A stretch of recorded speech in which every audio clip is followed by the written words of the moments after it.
오늘을 살아가는 우리 곁의 Z세대를 가만히 떠올려 봅니다.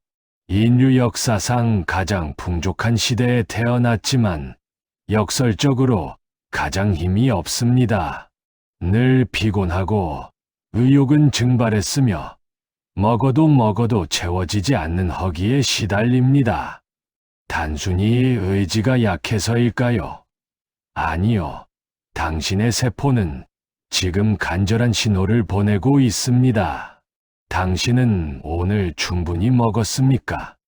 아니요. 당신은 지금 풍요 속의 기아를 겪고 있습니다. 100년 전 당신의 할아버지가 먹었던 사과 한 알의 영양소를 얻으려면 당신은 지금 사과 10알을 먹어야 합니다. 배는 부른데 몸은 굶주리고 있는 기이한 시대. 우리가 발을 딛고선 땅이 생명력을 잃고 부서지는 갈색 가루가 되어가고 있기 때문입니다. 우리는 흙을 그저 먼지나 죽은 땅이라고 생각하지만 사실 그 안에는 인류를 수천 년간 먹여 살린 지하 마법사들이 살고 있습니다. 바로 토양 미생물입니다. 이들은 단순한 생명체가 아닙니다. 거대한 바위와 돌 속에 잠든 미네랄을 추출해 식물이 흡수할 수 있는 형태로 정제해주는 고도의 연금술사들입니다. 이 연금술사들이 활발히 일할 때 우리가 먹는 작물의 맛은 촘촘해집니다. 혀끝을 저릿하게 만드는 산미, 뒤따라오는 깊은 단맛, 그리고 입안 전체를 감싸는 묵직한 미네랄의 감칠맛. 그것이 바로 우리 뇌가 충분하다고 느끼는 진짜 영양의 신호입니다. 하지만 지금 이 위대한 연금술사들이 집단 폐사하여 사라지고 있습니다. 기후변화로 지구가 뜨거워지면서 대지의 품은 이제 마법사들이 견딜 수 있는 생존의 한계를 넘어섰습니다. 뜨겁게 달궈진 지표면 아래에서 마법사들이 하나 둘 사라져가며 대지의 연금술도 멈춰가고 있습니다. 그들이 떠난 자리에 남은 흙은 더 이상 생명을 온전히 품지 못하고 힘없이 흩어집니다. 농부의 진심이 열매 끝까지 닿고 싶어도 영양을 배달할 이들이 사라진 것입니다. 그들이 떠난 자리에 남는 것은 영양 배달 능력을 완전히 상실한 죽은 먼지, 즉 갈색 가루뿐입니다.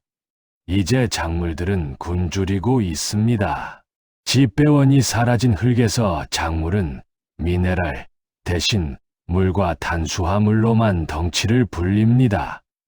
우리가 먹는 과일이 싱거운 물맛으로 변한 이유, 그것은 흙이 생명의 터전이 아닌 부서지는 갈색 가루가 되어가고 있기 때문입니다. 이것은 단순한 체감이 아닙니다. 차가운 수치가 증명하는 인류의 위기입니다.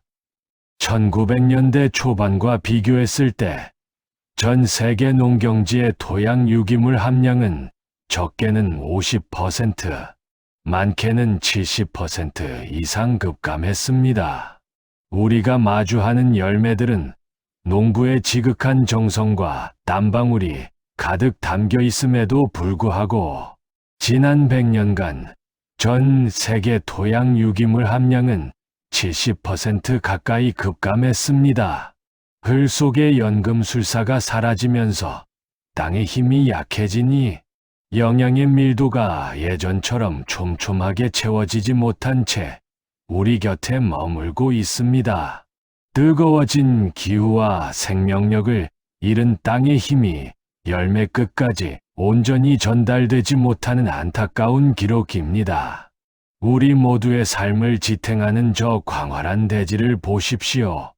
한때는 생명의 황금빛으로 넘실대던 땅이 이제는 미네랄 고갈을 뜻하는 애처로운 붉은 빛으로 서서히 물들고 있습니다. 가장 충격적인 사실은 우리가 먹는 음식의 질적 하락입니다. 1950년대 사과 한 알이 가졌던 비타민 A를 지금 얻으려면 우리는 무려 10세 사과를 먹어야 합니다. 철분은 어떤가요? 시금치 한 단으로 충분했던 영양을 이제는 10단을 먹어야 보충할 수 있습니다. 풍요 속의 기아라는 말은 결코 누구의 잘못이 아닙니다. 땅과 하늘의 연결고리가 약해진 시대, 우리 식탁이 마주한 가장 안타까운 기록일 뿐입니다. 모든 작물이 똑같이 무너지는 것은 아닙니다. 흙 속 미생물 연금술사에게 가장 의존적인 예민한 작물부터 흔들립니다. 그 첫 번째 희생자는 우리가 사랑하는 카카오와 커피입니다. 이들은 단순히 물과 햇빛만으로 자라지 않습니다. 미생물이 바위를 녹여 만든 특유의 미네랄 성분이 결합되어야만 그 복합적인 향미와 성분이 발현됩니다. 하지만 영양의 결이 얇아진 대지에서 이들은 정체성을 잃어갑니다. 우리가 미래에 마실 커피가 그저 쓴맛 나는 검은 물이 될지도 모른다는 경고는 여기서 나옵니다. 그 다음은 과일입니다. 현대의 과일은 과거보다 훨씬 크고 답니다. 하지만 그것은 진화가 아니라 기형에 가깝습니다. 항산화 성분인 파이토케미컬과 미네랄은 반토막 났고 인간의 혀를 유혹하기 쉬운 당도만 비정상적으로 높아졌습니다. 마지막 보루인 곡물은 가장 강인해 보이지만 속으론 비어 있습니다. 미네랄은 자취를 감춘 채 거대한 전분 덩어리로 변모하고 있는 것이죠. 영양의 피라미드가 가장 밑단부터 무너져 내리고 있습니다. 왜 우리는 배가 부른데도 계속 무언가를 먹고 싶어 할까요?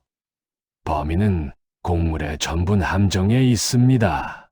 전분은 순수한 에너지입니다. 당신이 밀가루 음식을 먹으면 뇌는 일단 엄청난 칼로리가 들어왔다는 사실에 기뻐하며 보상 신호를 보냅니다. 하지만 그 기쁨은 찰나입니다. 우리 몸의 세포를 돌리는 핵심 부품인 미량 영양소와 미네랄이 들어오지 않았기 때문입니다. 세포는 갈증을 느낍니다. 뇌에 다시 강력한 신호를 보냅니다. 이봐요, 에너지는 많은데 정작 몸을 고칠 비타민과 미네랄이 없어요. 영양소를 더 공급해 주세요. 뇌는 이 신호를 해석하지 못하고 다시 식욕을 돋웁니다. 이것이 바로 가짜 허기입니다. 충분히 섭취해도 세포는 영양실조 상태이니 몸은 계속 음식을 갈구하고 결국 남는 것은 지방과 만성 피로뿐입니다. 우리는 지금 배부른 상태로 천천히 굶주리고 있습니다. 과거의 사과 맛을 기억하십니까? 아니, 기록을 보십시오. 과거의 열매는 시고, 달고, 쌉싸름하고, 심지어 떫은 복합적인 맛의 예술이었습니다. 하지만 지금은 미네랄 부족으로 인해 맛의 측미가 얇아졌습니다. 영양의 손실이 맛의 단순화로 나타난 것이죠. 우리가 잃어버린 것은 단순한 맛이 아니라 몸을 지탱할 생명력의 지도입니다. 우리는 이것을 취향의 변화라고 말하지만 사실은 영양의 손실입니다. 뇌는 더 이상 과일 한 알에서 충분한 보상을 받지 못합니다. 촘촘했던 맛의 기억은 사라지고 오직 자극적인 당분만이 식탁을 점령했습니다. 맛이 단순해졌다는 것은 우리 몸이 받아들여야 할 생존 에너지가 단순해졌다는 위험한 신호입니다. 요즘 젊은 세대를 보며 끈기가 없다거나 의지가 부족하다고 말하곤 합니다. 하지만 저는 다르게 봅니다. Z세대의 무기력은 정신의 문제가 아니라 세포의 문제입니다. 기력을 잃고 흩어지는 토양 위에서 영양의 밀도가 채워지지 못한 음식을 먹으며 영양의 빈자리를 온몸으로 마주하게 된 세대. 이들의 몸속 배터리는 애초에 완충된 적이 없습니다. 기력을 잃은 대지에서 자란 음식을 먹으며 세포는 늘 절전 모드입니다. 토양의 영양실조가 인간의 영양실조로 이어진 이 먹이사슬의 붕괴 속에서 젊은 세대는 나약함이 아니라 굶주린 세포의 비명을 온몸으로 견디고 있습니다. 미네랄은 우리 몸의 모든 화학 반응을 돕는 촉매제입니다. 이것이 부족하면 뇌는 안개를 낀 듯 그릿해지고 몸은 늘 절전 모드인 만성 피로에 빠집니다.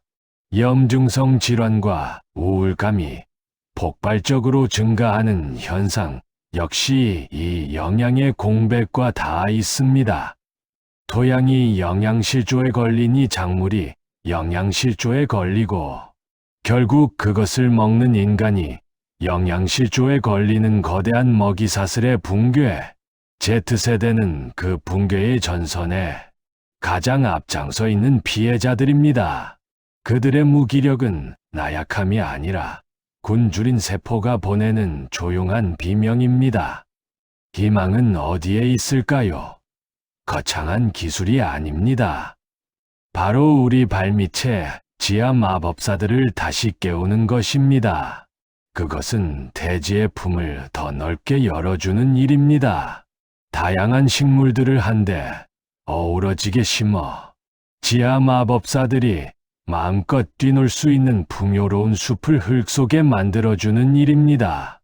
미생물이 돌아오면 흙은 다시 탄소를 머금고 뜨거워진 대지를 식히며 작물에게 미네랄을 배달하기 시작할 것입니다. 이제 우리는 완벽한 모양에 현혹되는 대신 흙의 기운을 온전히 머금은 자연이 빚어낸 투박한 결실에 기꺼이 손을 내미는 것. 그것이 땅을 살리고 우리를 살리는 가장 따뜻한 시작입니다. 모양보다 그 속에 깃든 촘촘한 맛의 가치를 알아봐야 합니다. 흙이 건강해지면 사과는 다시 촘촘한 맛을 되찾을 것이고 우리의 식탁은 다시 진짜 풍요로 채워질 것입니다. 흙이 살아야 식물이 살고 식물이 살아야 인간의 눈에도 다시 생기가 돌 수 있습니다. 우리는 선택의 기로에 서 있습니다. 매끄럽고 보기 좋은 것들에 익숙해진 나머지 정작 속이 비어가는 줄도 모른 채 살아갈 것인가? 아니면 흙의 목소리에 귀를 기울일 것인가? 당신이 오늘 무심코 고른 사과 한 알은 영양의 결이 얇아진 대지의 산물입니까? 아니면 연금술사의 작품입니까? 풍요라는 이름의 기아에서 벗어나는 법은 생각보다 간단할지 모릅니다. 완벽한 모양 대신 자연이 빚어낸 투박한 진실을 기꺼이 받아들이는 것부터 시작입니다. 우리가 먹는 것은 음식이 아니라 그 음식을 키워낸 흙의 시간과 생명력, 그 자체이기 때문입니다. 오늘 당신의 식탁엔 어떤 빛이 머물고 있나요?